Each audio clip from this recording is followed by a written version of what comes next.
Hi there, and welcome to a special videocast, because we have a comet in our skies over Britain and the Western Hemisphere. Comet 2020 F3 NEOWISE is putting on a brilliant show in the pre-dawn sky at the moment in the northern sky. It's emerged from perihelion, which is its closest point to the Sun, on the 3rd of July. It's about 43 million kilometres from the Sun.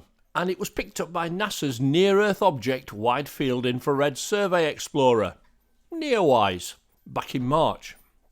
Now, as you can see from the images, it's a decent looking comet, and it's got a reasonable tail going through the astronomical twilight skies in the early morning. Presently it's about a magnitude of +1, so it's quite easy to spot.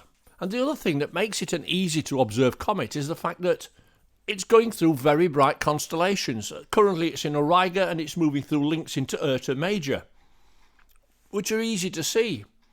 And tracking, even with a pair of binoculars, through this area isn't especially difficult. One problem though is because it's a comet, it's slightly diffuse in the way it appears, so it's not as bright as a star of a similar magnitude.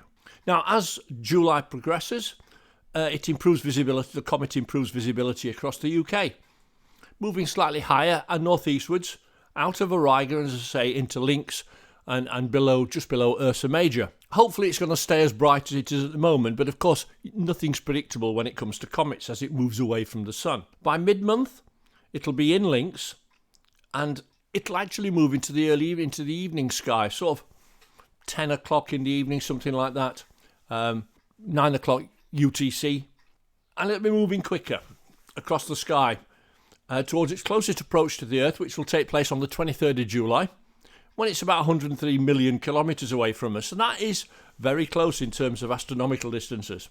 Although Comet 2020 NEOWISE isn't one of the great comets, it's not a Hale-Bopp, it's not going to be in the sky for months, it is naked eye object, it is in easy to observe constellations, and it's one to enjoy, particularly after the failures of Comet Atlas and Comet Swan to put on a decent show.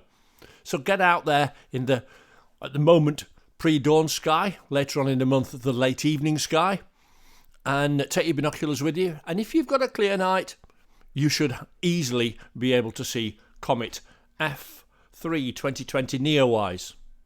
So I hope we're going to get some dark skies, I hope you get some clear skies, and I hope you get to see it. Thank you. Take care. Bye for now.